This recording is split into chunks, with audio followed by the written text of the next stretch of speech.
Good morning বন্ধুরা, সত্য সোনালির ব্লগে তোমরা সবাই কেমন আছো? আশা করি সবাই খুব খুব ভালো আছো, আর আমিও খুব ভালো আছি। তো চলে আসলাম নতুন একটা ভিডিও নিয়ে। তো ভিডিওটা বিছানায় বসে শুরু করছি বন্ধুরা। সমস্ত আশিবাসী কাজবার সমস্ত কিছু গুছিয়ে হাঁস মুরগি খেতে দিয়ে স্নান করে ফ্রেশ হয়ে ক্যামেরার সামনে এসেছি বন্ধুরা। স্নান করে ফ্রেশ হয়ে নিলে নিজেকেও একটু হালকা লাগে যেন বন্ধুরা। তো যাই হোক, সোনাম্মা গেছে পড়তে, তোমাদের দাদাভাই যাবে যাদবপুর, মালিকের বাড়ি আছে পুজো উপলক্ষে যাচ্ছে, গুরু পুজো আছে। তো আজকাল দুদিন এখন যাবে বন্ধুরা। তো চলো, সমস্ত আশিবাসী কাজ কমপ্লিট করেছি। মেয়ের মাইনে দিতে যাবো পড়ার আন্টির ওখানে। আজকে স্কুল নিয়ে যাবো না, তোমাদের দাদাভাই বললো আজকের আর যেও না, কালকের আমি দিয়ে আসবো, তুমি শুধু গিয়ে নিয়ে আসবে। তো যাই হোক চলো বন্ধুরা, তো ভিডিওটা দেখতে থাকো আর সঙ্গে থাকো সারাদিন কী করি। দেখো বন্ধুরা, এই যে মুড়ি নিয়ে নিয়েছি, সকাল সকালে মুড়ি আর চিনি খাচ্ছি। চিনি দিয়ে মুড়ি দিয়ে জল দিয়ে খাচ্ছি, বলছি যে চিনি খাচ্ছি। তো চলো। তো বন্ধুরা, মেয়ে পড়া থেকে চলে এসেছে, আমিও চলে এসেছি রান্নাঘরে। খিদে পেয়ে গেছে বললো, তো আলু ভাতে দিয়েছি আর কাঁকড়ার ঝাল করছি বন্ধুরা। তো এটা দিয়েই আমি আজকে আর খাবো। চলো, ওই যে বসিয়ে দিয়েছি ভাত, আর এই যে কাঁকড়ার ঝাল ফুটছে।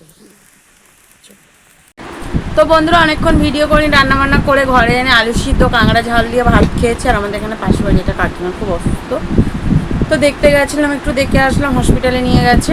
আর এই যে টিভি ছেড়ে দিয়েছি, সোনাম্মা এখনও খাচ্ছে, আমার খাওয়া হয়ে গেছে। বাইরে পড়ছে বৃষ্টি, জামা কাপড়গুলো তুললাম, মুরগির খাঁচা তুললাম, তুলে জানলায় প্লাস্টিক, ঘরের সামনে না প্লাস্টিক দিলে জল ঢোকে, সেই সব কমপ্লিট করে একটু শোবো। এখন রান্নাবান্না হয়ে গেছে, তোমাদের দাদাভাই গেছিলো, ফোন করেছিল, এই যে এখন একটু শোবো। চলো।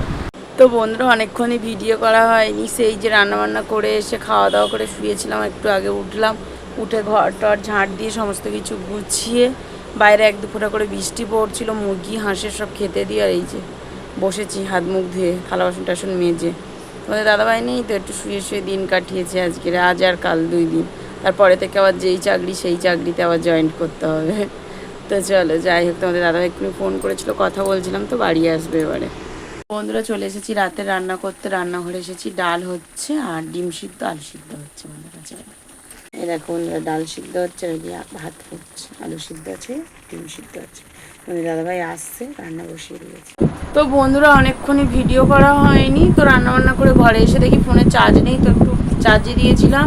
খাওয়া দাওয়া কমপ্লিট করেছি, তোমাদের দাদাভাই এসেছে, তো যাদবপুর থেকে আসার সময় নিয়ে এসেছে খিচুড়ি প্রসাদ পাঠিয়েছিল। আজকে তো গুরু ঠাকুরের পুজো হয়েছে, তো প্রসাদ পাঠিয়েছিল, প্রসাদ একটু করে খেয়েছি, আর আছে ফ্রিজে। আর আমি রান্না করেছিলাম জানোই, ডাল, তারপরে ডিম সিদ্ধ আলু সিদ্ধ ভাত করেছিলাম, ওটা খাওয়া দাওয়া করেছি। অনেকটা রাত হয়েছে, আর ভিডিও করিনি অনেকক্ষণই। তো ওই আর কি, শোনাম, আমি বক বক করছিলাম, করতে করতে তোমাদের দাদাভাই চলে আসে। আর ভিডিও করা হয়নি, ফোনে চার্জ ছিল না, চার্জে দিয়েছিলাম বলে বন্ধুরা, তো অনেকক্ষণ ক্যামেরার সামনে আসিনি। তো চলো, অনেকটা রাত হয়েছে, কাল আবার সকাল সকাল উঠতে হবে। তোমাদের দাদাভাই আবার যাবে কালকে, সোনাম্মার কালকের স্কুল পাঠাবো, পড়া আছে।